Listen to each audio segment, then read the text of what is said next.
Bien.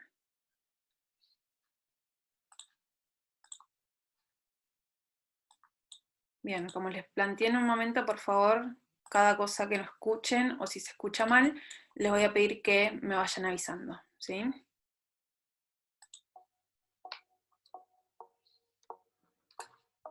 El pasado martes 27 de julio, la gimnasta olímpica estadounidense Simone Biles decidió abandonar la competencia en la recta final. La razón fue que necesitaba concentrarse en su salud mental, misma que se había visto afectada por el estrés de la competencia y los entrenamientos. La opinión de los espectadores no tardó en hacerse presente. De manera despectiva la criticaron y enjuiciaron por una supuesta falta de carácter. En las competencias olímpicas vemos atletas de alto rendimiento y de corta edad.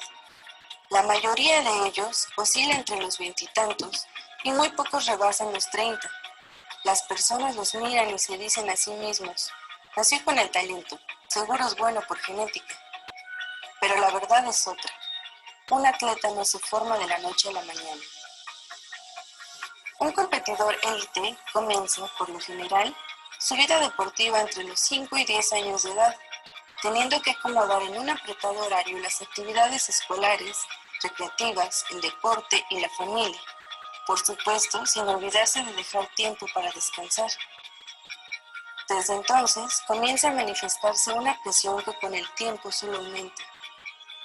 Empiezan a vivir el estrés de ser lo suficientemente buenos, de ser competitivos, de rendir en todos los aspectos de su vida. El estrés de costear los entrenamientos y hacerlos valer, entre otros. La vida de los deportistas olímpicos se vuelve en algún momento una rutina monótona sin tiempo ni energías para hacer nada más que entrenar, descansar y, si acaso, estudiar. Un estilo de vida que a la larga destruye la mente. Encima de todo, deben enfrentarse el público, familiares, entrenadores, rivales y especialmente a sí mismos en cada competencia, teniendo que pasar por muchas para llegar a la justa mayor. Desde los enfrentamientos locales en el gimnasio, la delegación, el estado, la nacional, continental y mundial, resumiendo una larga lista, hasta las clasificatorias para ganar un puesto en la competencia de los Juegos Olímpicos.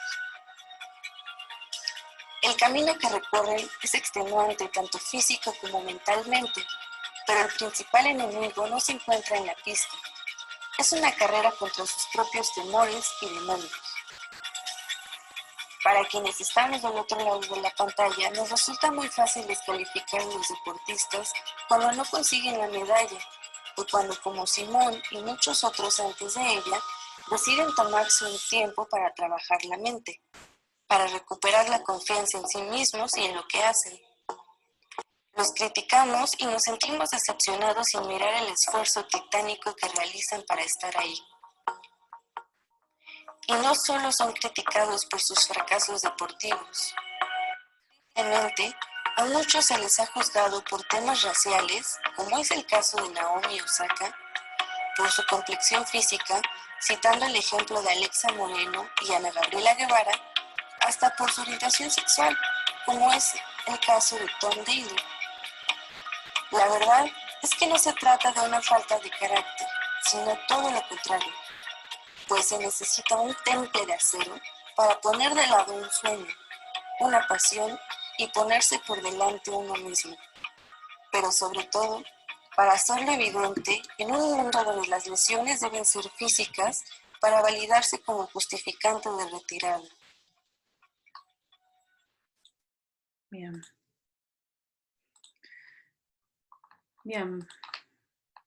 Vamos a empezar entonces con el webinar. No sé si alguno en algún momento ha visto este video. Sí, es un video, la realidad que da mucho para pensar, da mucho para hablar. Yo le sumé también una placa, ¿no?, en donde prácticamente van a empezar a encontrar, bueno, muchos testimonios, muchas noticias, incluso podrán llegar a ver de hasta hace no menos de 2 días, un mes, ¿no? Algo que, bueno, da para pensar, ¿no? La psicología del deporte siendo algo totalmente desplazado, ¿no? El factor de lo que es la salud mental, algo tenido muy poco en cuenta, ¿no?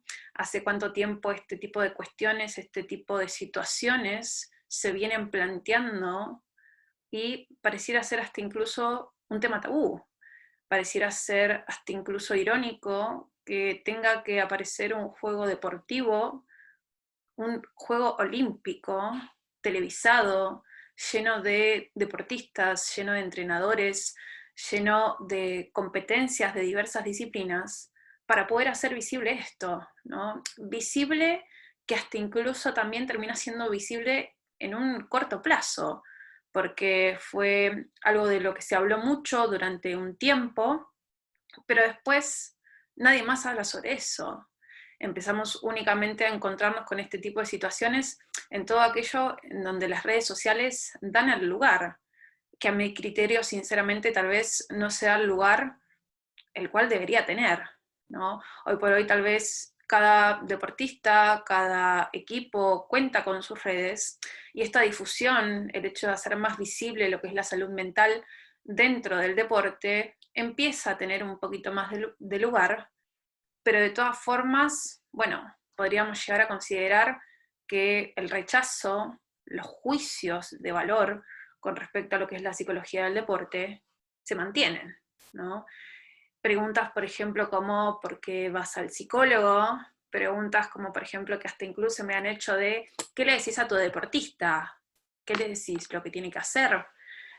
Y hasta en un punto también en donde empieza, que es algo que va a surgir a lo largo del webinar, que parece hasta incluso para debatir muchísimo, ¿no? Bueno, si vas al deportista y ganaste, entonces está bueno ir al psicólogo, ¿no? Si trabajás con un psicólogo y tu rendimiento se ve reflejado en que ganaste, ni siquiera es que mejoraste, que ganaste, entonces termina siendo un buen justificativo, ¿no? Entonces, bueno, la idea hoy de este webinar, a partir sobre todo del video y a partir sobre todo tal vez de esta placa, es hacerles llegar o transmitir la importancia que tiene la salud mental dentro del ámbito deportivo, la importancia de que empiece a aparecer el espacio para nosotros, psicólogos, para nosotros, agentes de salud, tener el lugar para trabajar con cualquier deportista dentro del ámbito, con cualquier protagonista deportivo dentro del ámbito, entrenadores, público, árbitros, son muchísimos, porque claro está que, bueno, la psicología del deporte empieza a aparecer como una herramienta fundamental para la mejora, ya sea tanto personal como deportiva, y también para el rendimiento, para afrontar diversas situaciones, que también el deporte, ¿no?, es algo totalmente dinámico, totalmente variable. Entonces, la idea hoy es empezar un poco, es transmitir la importancia de la salud mental dentro del deporte, y para eso vamos a hablar un poco de lo que es la psicología deportiva, ¿sí? ¿Alguna vez se han preguntado ustedes a qué llamamos psicología deportiva? En primer lugar, a mí me pareció muy importante, no sé quiénes acá tal vez se dedican ya a todo lo que es el ámbito de la salud, a lo que tiene que ver con el ámbito sí, pero me parecía importante ir en primer lugar a los dos conceptos que forman este constructo de psicología deportiva, ¿no? Cuando hablamos de psicología, se corre la voz de que somos personas que escuchamos problemas, que emitimos a veces algunas palabras, que también relacionamos muchas veces los problemas con el enamoramiento a un padre o una madre, o hasta incluso que leemos mentes, ¿no? Bueno, nada más alejado que todo ese tipo de comentarios y todo ese tipo de ideologías. La psicología, como verán ahí, es una ciencia, según la RAE, que se encarga del estudio de la mente y de las conductas de las personas o de los animales, ¿sí? Entonces, la psicología es una disciplina científica, y marco, y remarco, la psicología es ciencia. Es una ciencia que lo que hace es estudiar los procesos mentales, estudiar las percepciones, estudiar las sensaciones y el comportamiento del ser humano en el ambiente, en el medio ambiente, ya sea tanto físico y social que lo rodea. ¿Sí? La palabra psicología, como veremos ahí, está compuesta por dos afijos. Psico, que proviene del griego psique, que significa alma, mente, espíritu, y logía, ¿sí? Que deriva del griego logos, que traducido al español es ciencia, estudio o tratado. Entonces, prácticamente la psicología es el estudio o el tratado de la psique. Eso por una parte. Por otra parte tenemos, bueno, ¿qué es el deporte? Y ustedes tal vez me pueden llegar a decir, pueden llegar a pensar, ¿no? Bueno, Micaela, ¿cómo es que vas a estar preguntando qué es el deporte? Todos sabemos qué es el deporte. Puede ser, todos más o menos tenemos una idea de qué es el deporte, pero si yo les pediría a ustedes que me definan el deporte con palabras, les sería tal vez medio difícil explicármelo. Hasta incluso tal vez explicarme por qué la rayuela, el tejo, no se considera un deporte, ¿no? Entonces, el deporte, según la RAE, ¿sí?, es una actividad física ejercida como juego o competición cuya práctica supone entrenamiento y sujeción a normas. ¿Sí? Entonces, el deporte prácticamente, ¿sí?, se caracteriza por ciertos rasgos. Es una situación motriz, ¿sí? Ahí es donde también podemos entrar en mucho debate en el sentido de por qué entonces el ajedrez se considera un deporte. ¿Por qué entonces, por ejemplo, los esports se consideran un deporte? ¿No? Esto empieza a medida que también vayan viendo cómo empezamos a sacar temas, la cantidad de debates que es necesario que, bueno, se empiecen a investigar, ¿no? Se empiecen a plantear, se empiecen a debatir. La realidad es que, bueno, ¿por qué el ajedrez se considera un deporte y no otro? Es un debate muy profundo para tal vez hablar en otro webinar. Entonces, uno de los rasgos es que es una situación motriz. Otra de las características que tiene es que hay codificación, ¿sí? En todo deporte hay un sistema de reglas que definen sus límites, su funcionamiento y los criterios de ganar o perder, de victoria o de fracaso. ¿Bien? Y por otra parte, todo lo que tiene que ver con lo que es la institucionalización, ¿no? El deporte está oficializado y se encuentra fuertemente influenciado por instancias institucionales, ¿no? Ahora, ¿por qué podríamos decir entonces que el tejo, yo supongo que todos alguna vez han ido a la playa o han tenido la oportunidad de jugar al tejo, no es un deporte? Podríamos decir que el tejo, por ejemplo, cumple uno de los primeros rasgos, ¿no? Bueno, es una situación motriz. Utilizamos el cuerpo para poder literalmente llevar a cabo la práctica deportiva. Por otro lado, podríamos pensar que no está institucionalizado. Pero el tema es que tampoco hay una codificación. Las reglas establecidas en ese tipo de juegos son muy lábiles, son muy débiles, son muy variables, ¿no? Prácticamente podríamos decir que es una autocodificación, ¿no? Porque este reglamento, estas funciones dentro de ese juego, van a estar establecidas según prácticamente el grupo de personas que se reúnen a juntarlos, ¿no? Hoy acá somos 7, si 4 se juntan a jugar al tejo, van a coincidir en algunas cuestiones, pero en otras tal vez puedan inventar una regla nueva si quieren. Y el grupito de 3 que queda puede inventar si quiere también una regla para poder llevar a cabo la práctica, ¿sí? Entonces, esto es a lo que nos referimos con no hay una codificación, es autocodificado. Dentro del deporte hay reglas, tenemos que seguirlas, hay que cumplirlas, y si no se cumplen, nos sancionan. empieza a aparecer una gran diferencia de lo que es la psicología del deporte, ¿sí? Entonces, ahora, yendo un poco específicamente tal vez a lo que nos compete hoy, que es la psicología deportiva. La psicología deportiva la podemos denominar como una ciencia interdisciplinaria, ¿sí? Que se basa en el estudio científico de los factores psicológicos asociados con la participación y el rendimiento en el deporte y en el ejercicio físico. Hay algo acá que me gustaría aclararles antes de tal vez, para en realidad tener en cuenta cuando hablamos de lo que es la psicología del deporte, ¿no? La psicología del deporte es un área, como sabemos, de lo que es la psicología. Es una rama de lo que es la psicología. Por ende, y por lo tanto, en primer lugar somos psicólogos. Es decir, en primer lugar, somos agentes de salud, que trabajamos en la prevención. Y después nos enfocamos en lo que tiene que ver con la psicología deportiva. ¿Sí? Esto, al igual que se lo planteo a mis deportistas, al igual que lo he planteado en el curso para aquel que lo ha realizado y algo en lo que enfoco todo el tiempo, primero trabajo con una persona y después trabajo con el deportista. Primero somos persona, el deportista también, pero primero personas, ¿no?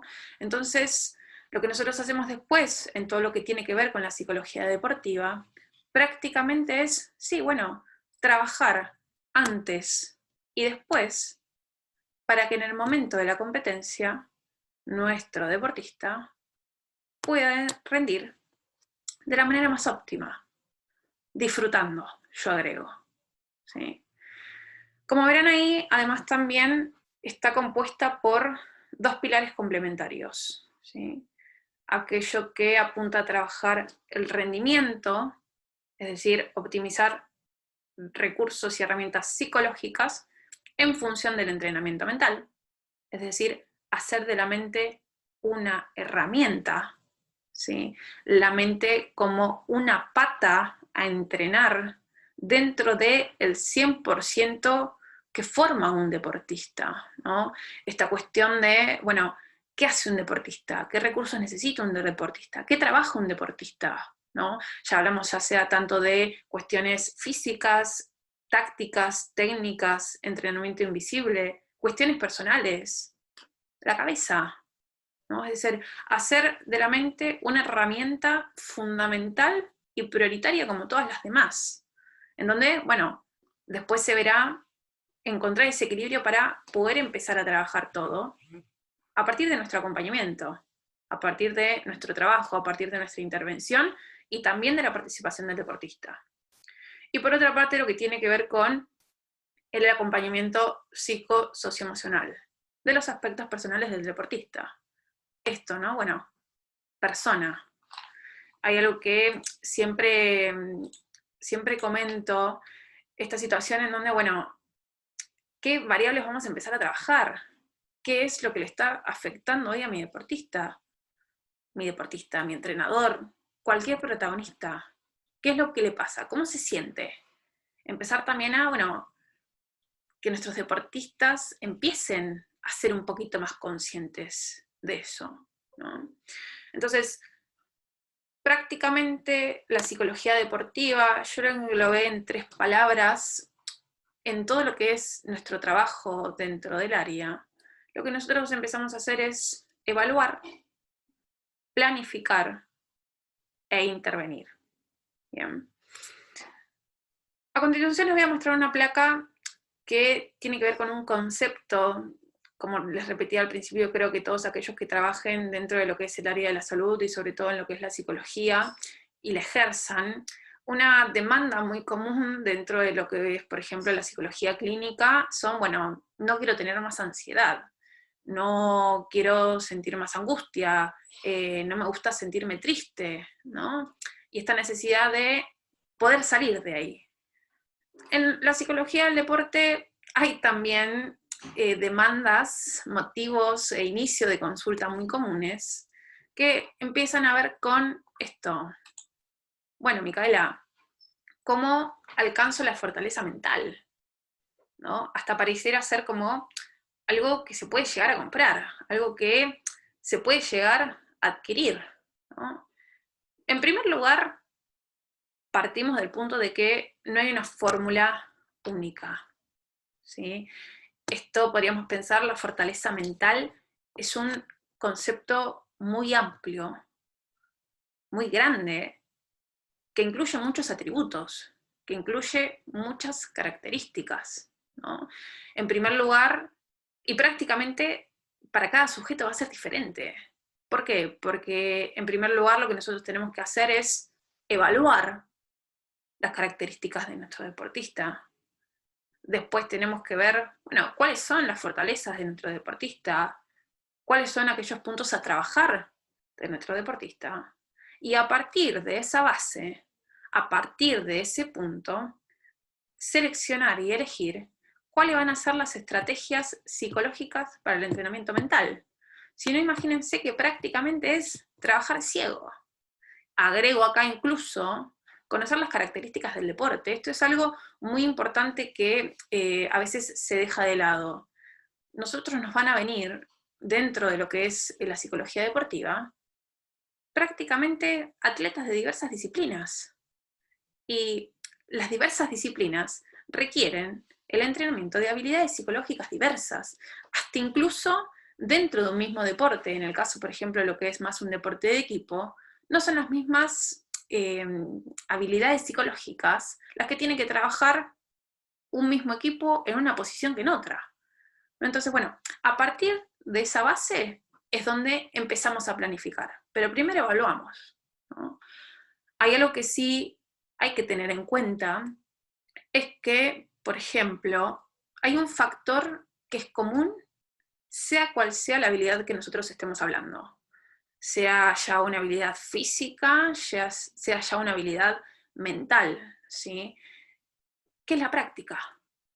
El entrenamiento. El entrenamiento, la constancia y la disciplina.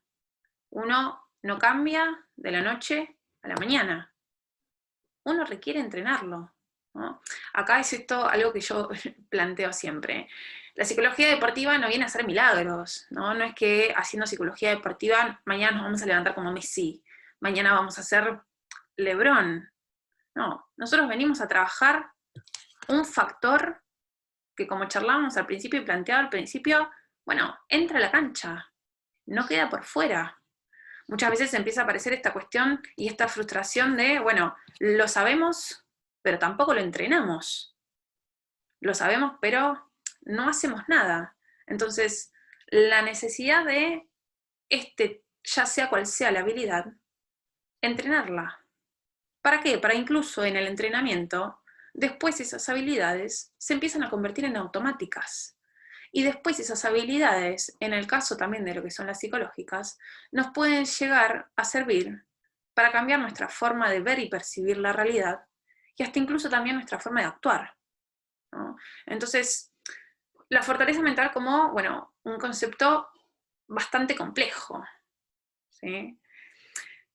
Yo acá le puse dos definiciones. La realidad es que la fortaleza mental viene a ser un concepto de lo que muchos hablan, pero muy pocos en realidad saben qué es.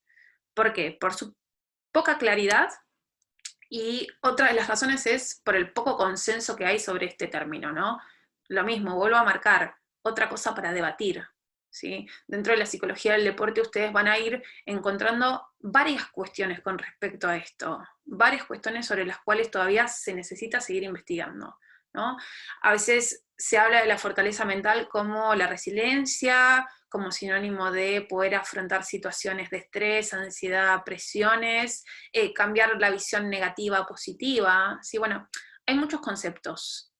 Yo acá le puse dos definiciones que para mi criterio tal vez son las más acertadas y por lo menos la que más van acorde a mi conocimiento, que en primer lugar está la fortaleza mental como la habilidad para desempeñarse consistentemente en el rango superior de tu talento y habilidad, independientemente de las circunstancias competitivas, ¿sí? Lo que decía Joer como un pionero de lo que es la psicología del deporte es que la persona llegaba a usar la energía de manera positiva en situaciones de crisis y adversidad, y pensar de manera específica para tener la actitud correcta frente a los problemas, la presión, los errores y la competencia, ¿sí?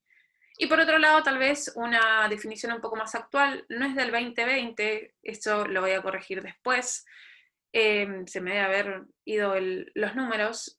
Jones dice que la fortaleza mental es tener la ventaja psicológica, natural o desarrollada que permite enfrentar mejor que tus oponentes la gran cantidad de demandas, ¿no? Esto, el deporte, como hablábamos en un principio, es dinámico.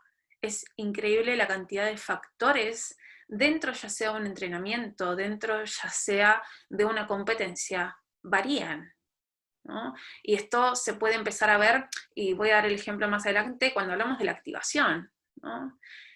Que el deportista impone a un deportista. Y por otro lado, Jones lo que empieza a establecer es ser más consistente y mejor que tus oponentes en permanecer determinado, concentrado, confiado y en bajo control, ¿no? Uno cuando lo lee así, muchos deportistas que tal vez leen sobre esta temática, vienen también con esta idea. No, bueno, quiero esto, ser más consistente, quiero estar concentrado, quiero estar muy confiado. Bueno, vamos a analizar, vamos a planificar y vamos a intervenir, y también en primer lugar seamos conscientes de que somos personas. Vamos a estar más concentrados. Bueno, ¿bajo qué parámetros para mí como deportista? ¿Bajo qué parámetros para Iván como deportista? ¿Sí? Algo también que empieza a pasar acá, al igual que como les decía en un principio, ¿no? Bueno, el trabajar con el psicólogo deportivo justificado si ganás, ¿no? La fortaleza mental también empieza a ser un concepto en donde se reduce al resultado, ¿no? Bueno, ¿cuándo tengo, Micaela, fortaleza mental? Estas cuestiones de los marcadores de seguimiento. ¿Cuál es el resultado? Y si no me sale, y si no gano, bueno, fortaleza mental no tengo. Y si gano, sí tengo fortaleza mental, ¿no? Entonces, fíjense cómo todo, y vuelvo a repetir, creo que esos son dos conceptos para debatir y hasta incluso hablar sobre esta temática en un próximo webinar, a lo que se termina reduciendo, ¿no? El valor que empieza a tener el ganar o perder, que en cierto punto también es uno de los objetivos dentro del deporte, pero cómo empieza a primar y termina reduciendo y haciendo tan insignificante, ¿no?, un montón de otras cosas. Entonces, ¿qué es lo que yo vengo a plantearles acá, a continuación, y que es también en cierto punto lo que creo que la psicología del deporte busca, o por lo menos también desde lo que mi clínica deportiva busco? Prácticamente el rendimiento consciente. ¿A qué me refiero con rendimiento consciente? Me refiero a ser conscientes, valga la redundancia, de nuestros tiempos, ser conscientes de lo que estamos haciendo, ser conscientes de habilitar la palabra. Prácticamente el deporte ha transmitido durante muchos años, durante muchas décadas, el foco en lo que es el cuerpo, el foco en lo que es la táctica, en lo que es la técnica, ¿no? Y resulta a veces hasta incluso muy difícil para nuestros deportistas poder frenar, porque en toda la vorágine corporal es difícil esto, uno de los primeros desafíos, ¿no? Hacer tangible lo intangible. ¿Y cómo trabajo, Micaela, algo sobre lo cual no veo? Bueno, para eso están los parámetros, para eso está la planificación que nosotros hacemos. Pero el rendimiento consciente, en realidad lo que viene a hacer es habilitar la palabra.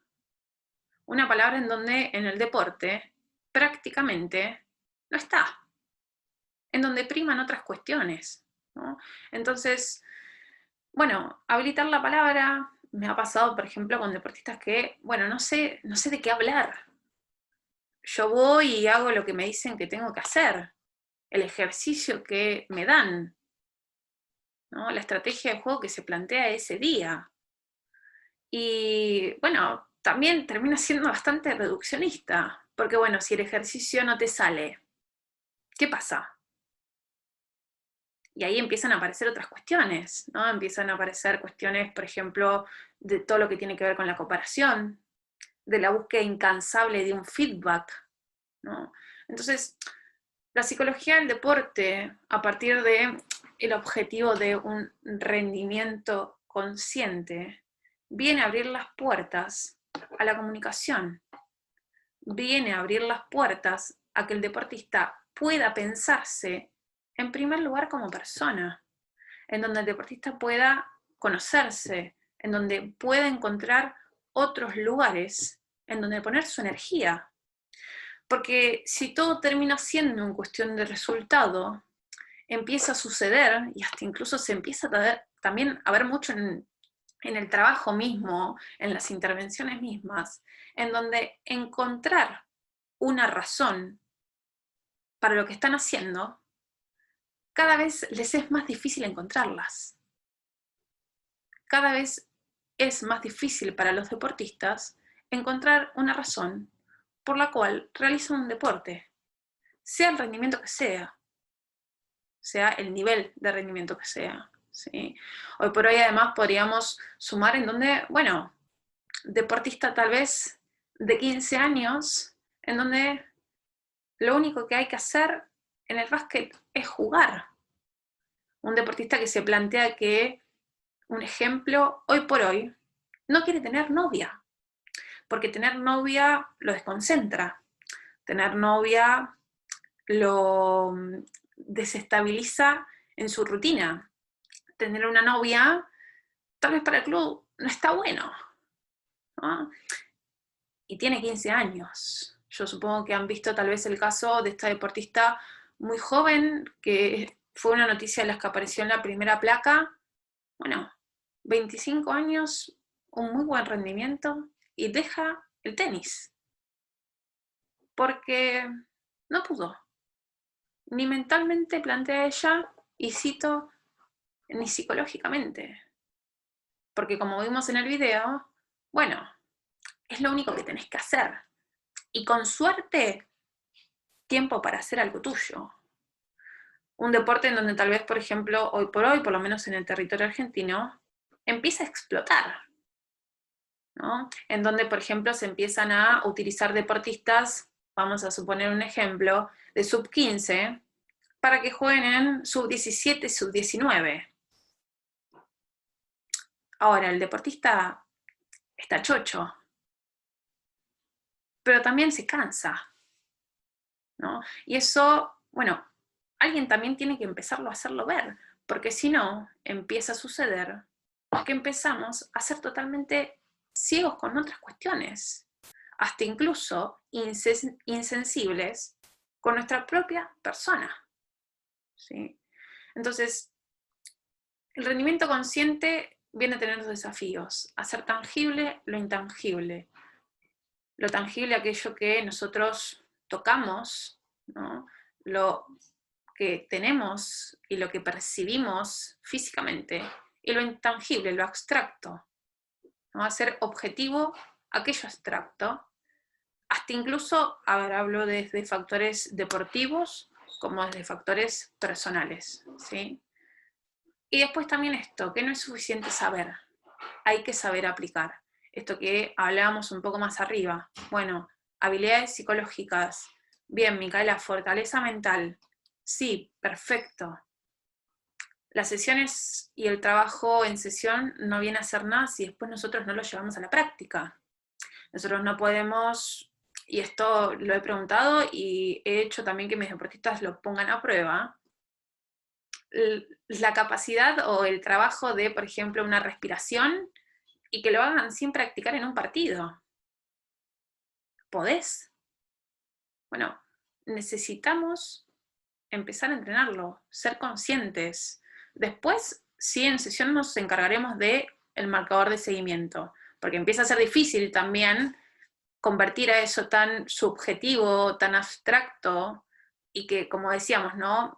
Que empieza a ser además también tan chocante con este cuerpo, que todo lo ve, que todo lo siente, que todo lo percibe, ¿no? Hasta incluso en el cansancio, en los dolores, en puede suceder hasta físicamente en alguna lesión, la importancia también que se tiene que dar a lo mental. Entonces, el objetivo de nuestro trabajo, ¿sí?, va a ser empezar a optimizar, disculpen, va a ser empezar a optimizar el rendimiento, ¿sí? Lo que nosotros vamos a hacer, en primer lugar, es conocer las habilidades psicológicas que intervienen en el deporte. Esto es como les planteaba al principio. El deporte y que intervienen en el deporte mismo, ¿sí? No es lo mismo, por ejemplo, un deporte individual, no es lo mismo un deporte grupal, no es lo mismo un deporte en donde consideran muchas cuestiones de condiciones climáticas, cuestiones de la comunicación también que hay, por ejemplo, con ese deportista, las condiciones, por ejemplo, también en las cuales se encuentra el ámbito y el lugar físico donde ese deportista entrena. Es decir, ¿qué habilidades se encuentran involucradas en tal deporte? Y para eso, ahí claramente depende de nosotros, ¿no? Depende de estar informados, depende de capacitarnos con respecto a estas disciplinas. Ana, te voy a pedir por favor si puedes silenciar el micrófono. Gracias. Eso en una primera instancia. Por otro lado, como hablábamos en un principio, analizar dichas habilidades en el deportista, ¿sí? Es decir, bueno, ver cuál es la línea basal con la que este deportista viene. ¿Cuáles son sus virtudes? ¿Qué cosas tenemos que trabajar? Conocer un poco también de sus aprendizajes, conocer un poco también de su historia, conocer un poco acerca de, bueno, qué lo frustra, qué no. Es decir, que además también el deportista, ver cuánto se conoce, ¿no? Entonces, empezar a ver esta línea basal, y también esto nos permite, a partir que nosotros empezamos a evaluar, ver la predisposición que también tiene nuestro deportista frente a todo esto que nosotros empezamos a hacer, ¿sí? Esto es algo muy importante que nosotros tenemos como resultado de este análisis, porque la predisposición también va a hacer que se mantenga esta constancia, que se mantenga el compromiso, y que además, bueno, no caiga en esto, ¿no? En tercer punto es la educación de esas habilidades al deportista y al deporte, ¿sí? Lo que hacemos una vez evaluado es armar un plan en donde se plantean objetivos, en donde se empiezan a priorizar objetivos. Esto al deporte porque, bueno, a tener en cuenta, por ejemplo, un calendario de competencias, un calendario de torneos, a tener en cuenta también, bueno, la adecuación de esas habilidades a la persona, ¿no? Esta cuestión de la adecuación viene en un deporte en donde si bien todo es muy variable, ¿no?, también la pandemia vino a, bueno, marcar un gran freno. ¿Y ahí qué habilidades desarrollamos? Bueno, sí, como deportista, aplicadas al deporte, siempre también está bueno lo personal. Ser flexible con nuestros recursos, ser flexible con las herramientas que tenemos, y que éstas no estén únicamente y solamente enfocadas a lo que tiene que ver en el ámbito deportivo, ¿sí? Y por último, lo que tiene que ver con la evaluación constante. Esto es algo fundamental y es algo que tiene que ver con los marcadores de seguimiento, ¿sí? El marcador de seguimiento, ¿para qué sirve prácticamente? Para esto, hacer un poco más tangible lo intangible. Ahora ustedes me dirán, Micaela, ¿cómo marcás, ¿no?, un marcador de seguimiento? Ustedes piensen que a veces vienen deportistas en donde uno de los grandes, tal vez, errores, o en realidad de las grandes cuestiones que cuesta empezar a trabajar, es el planteamiento de objetivos. Y en donde todo lo que generalmente el deportista plantea termina siendo muy abstracto, ¿no? Les voy a dar un ejemplo con algo técnico y después les voy a dar un ejemplo con una cuestión psicológica. Una deportista que ella plantea que, haciendo un cierre, analizando, bueno, cómo había sido su año, que ella quería haber mejorado el salto. Y que estaba totalmente frustrada y literalmente estaba muy enojada con ella misma. Entonces, bueno, empezamos a indagar un poco sobre este objetivo, empezamos a indagar un poco sobre este salto que además aparte la frustraba y enojaba muchísimo. Ella planteaba que quería saltar más. Bueno, ¿por qué querés saltar más? Y porque mi salto es bueno, pero no tan bueno.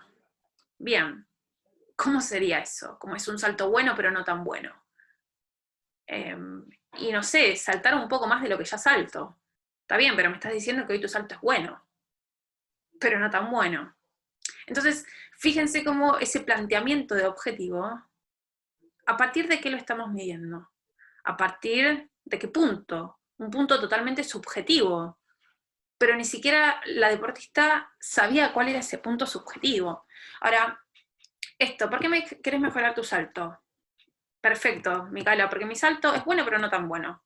Bien, busquemos datos objetivos que hagan bajarnos a la tierra, que hagan bajarnos a algo un poco más fijo, que no deje tanto cabo suelto, que no deje tanta duda. Esta deportista tenía la suerte de que contaba con una preparación física en donde había un test en donde le planteaban cuánto saltaba. Bueno, la próxima sesión vino, ella saltaba, vamos a suponer el ejemplo, 20 centímetros. ¿Sí? Bueno, perfecto. 20 centímetros es tu salto bueno. El de hoy, 25 de marzo del 2022. Perfecto. ¿Cómo tu salto sería mejor? Y bueno, ¿cuánto más querés saltar? No sé, Micaela, 5 centímetros. Bien, ese sería un salto mejor. Fíjense cómo empezamos a despejar la duda, empezamos a despejar cuestiones subjetivas.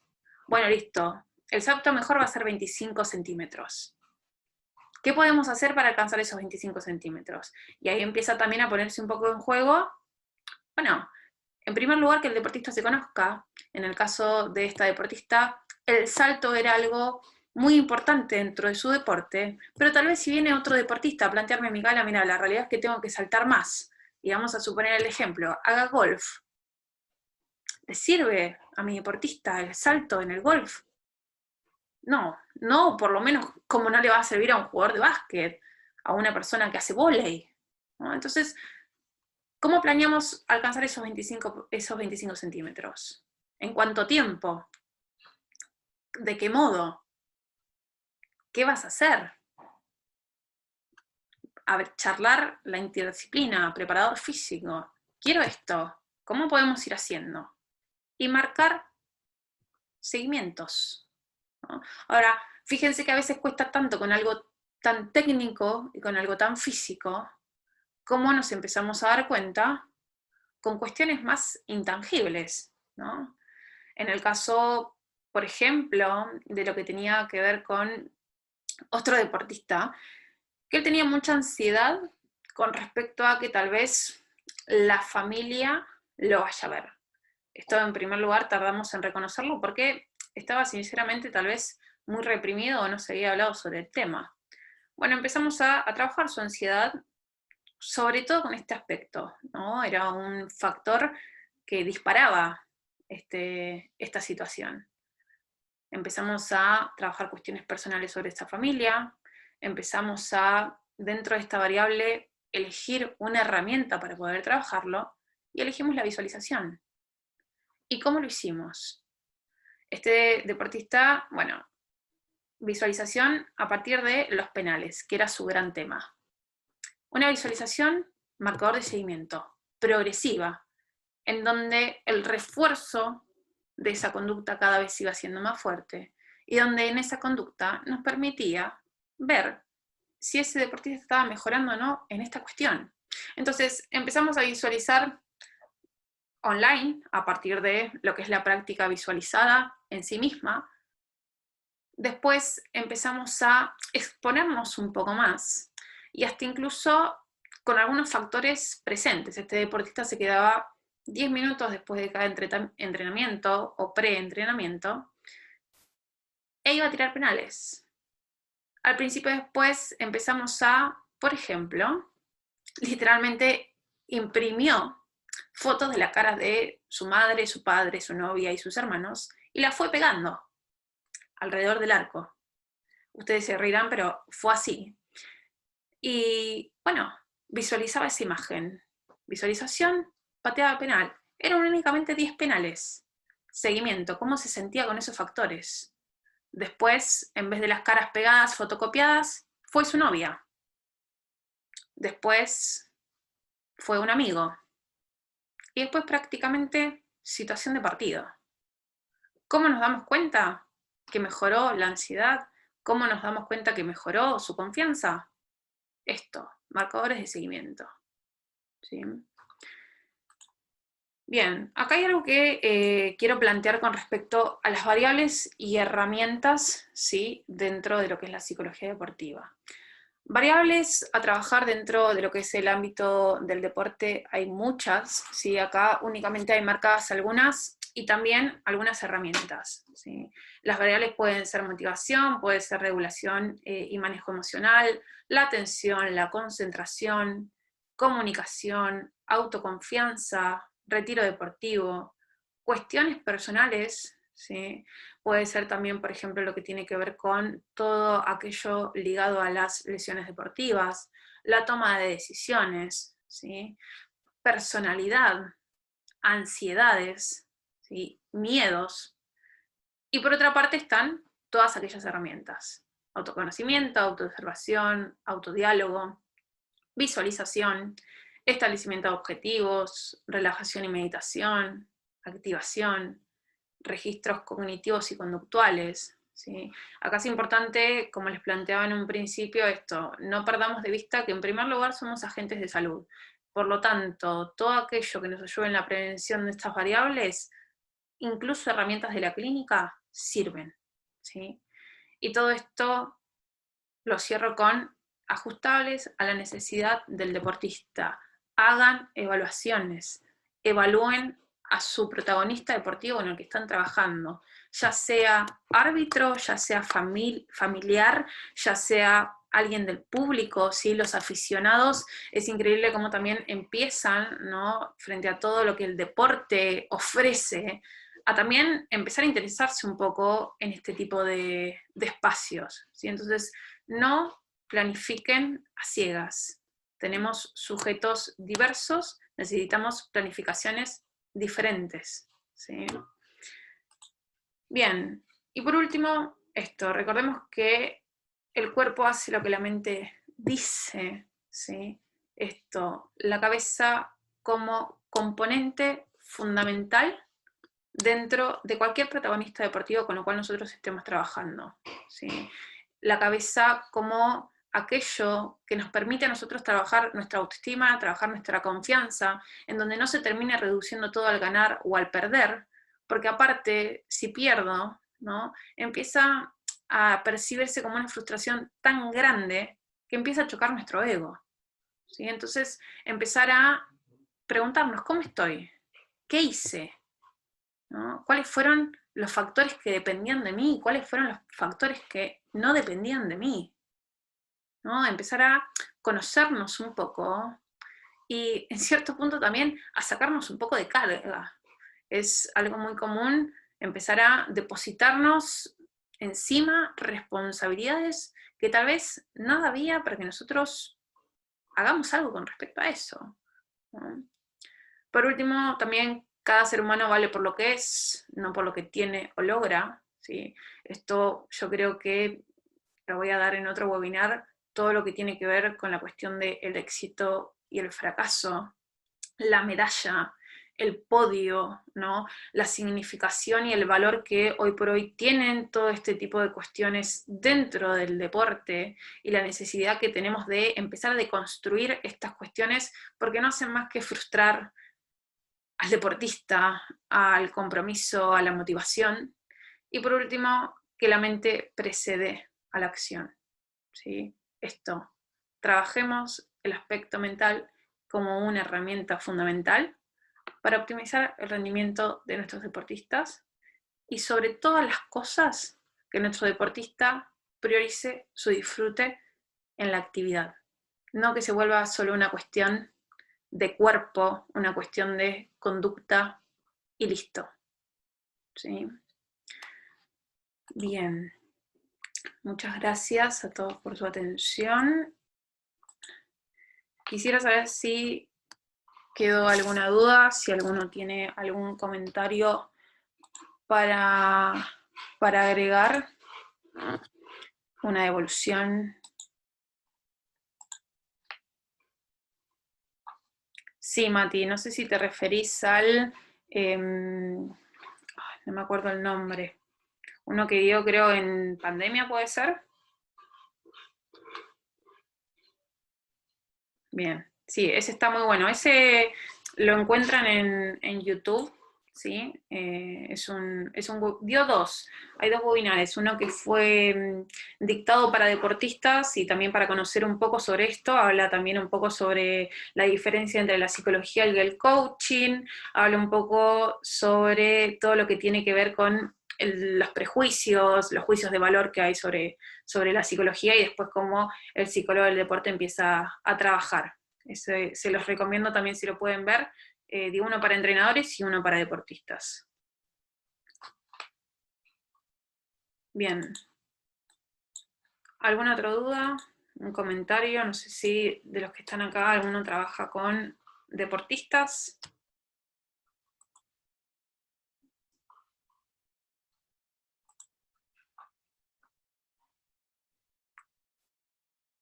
Sobre las expectativas, bien, acá les leo una pregunta de Iván. Me gustaría saber cómo haces para trabajar las expectativas sobrevaloradas de los deportistas, tanto las negativas como positivas. Ahí van prácticamente, empiezan a aparecer dos cuestiones, ¿no? Empezamos a tener las expectativas del propio deportista, y en el caso de lo que es el deporte en general y la actividad física, empieza a chocar mucho con lo que son las expectativas que el otro tiene sobre nosotros, ¿no? Prácticamente las presiones, uno de los temas más comunes y más trabajados dentro de lo que es el deporte. En el caso de lo que son los deportistas, prácticamente eso, en mi caso y en mi clínica, lo trabajo con el autoconocimiento, ¿sí? Con la autoobservación, bueno, bajo qué parámetros nos estamos moviendo, ¿sí? Que no se vuelva una cuestión de resultado, sino que en realidad se vuelva con qué reglas de medición estoy percibiendo esto, con qué reglas de medición entra e interpreto esa información, ¿sí? Ya sea tanto la negativa como positiva, pero en cierto punto, en primer lugar, el deportista tiene que empezar a tener conocimiento de esto. Bueno, ¿cuáles son tus expectativas? Suele suceder muchas veces que vos le preguntás a un deportista cuál es tu expectativa con respecto a tu rendimiento deportivo. Y termina siendo lo más abstracto, que es hasta reduccionista, ganar.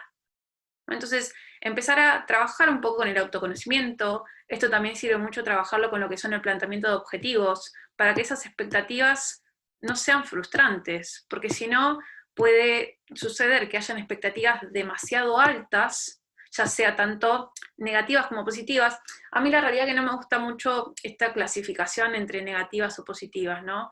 También es muy importante en este autoconocimiento, Iván, empezar a trabajar un poco de, bueno, el aprendizaje que tuvo esa persona, cuáles son las creencias que tiene esa persona, empezar también a hacer, bueno, empezar a elaborar un poco con qué cuestiones cognitivas nos estamos moviendo, ¿no? Lo negativo y lo positivo empieza a tener también incluso que ver mucho con el autoconcepto de lo que esa persona tiene de sí mismo, y en realidad, bueno, son cuestiones tal vez no tan clasificatorias, tienen que ver más con una cuestión de aprendizajes y con una cuestión de crecimiento humano y el ambiente también por el cual estaba rodeado, ¿sí? Entonces, bueno, expectativas, autoconocimiento, y por otro lado también todo lo que tiene que ver con el planteamiento de objetivos, porque si no, esto, o hay demasiada ilusión, y la realidad viene a chocarnos, ¿sí? Exacto, eso es lo mismo, ¿no? Las expectativas también en lo que es un deportista de 15 y lo que es un deportista de 27, no van a ser las mismas, y hay también muchos factores a tener en cuenta en ese análisis. Bien. Bien, ¿alguien más que tenga dudas? ¿Algún comentario que quieran hacer?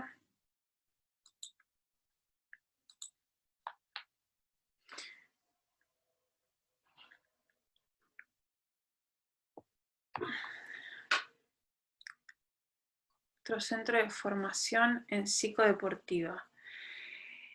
Acá en Argentina la realidad es que el único más conocido, les leo la pregunta, disculpen. Acá Matías me preguntaba si recomiendo algún centro de formación en psicología deportiva, ¿sí?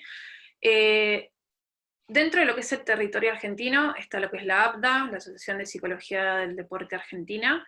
Después, en un momento también estaba, que es lo que yo realicé, que es el diplomado en lo que es la psicología del deporte en la Universidad de la UAI, ¿sí? La Universidad Iberoamericana.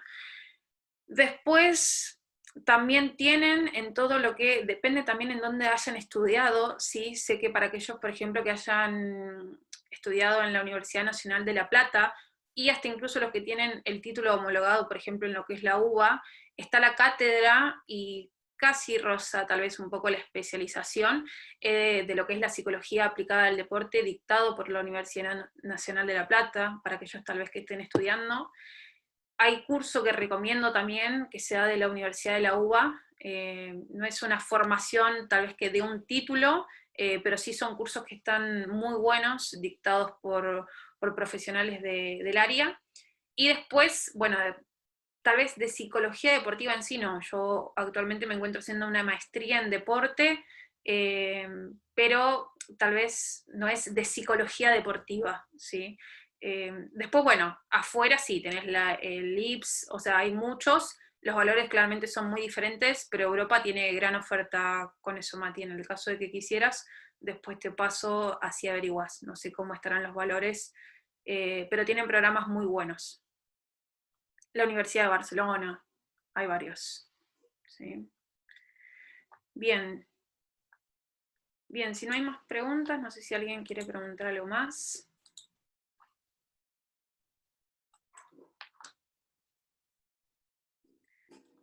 Bueno, muchísimas gracias a todos por participar.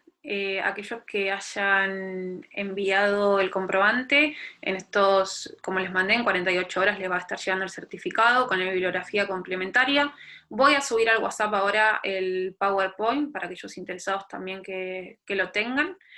Los invitamos, como siempre, a unirse a las redes de Cambio de Hábitos, ya sea en el canal de YouTube, ya sea en Instagram, en Facebook. Este webinar va a quedar subido a nuestro canal, así que siempre les invitamos también a suscribirse para poder ir enterándose de los videos y próximos webinars también que se vayan dando. Y bueno, también cualquier consulta sobre el curso de Psicología Aplicada al Deporte o cualquier otro curso, también lo pueden hacer, ¿sí? Muchas gracias a todos y que tengan un buen fin de semana. Nos vemos.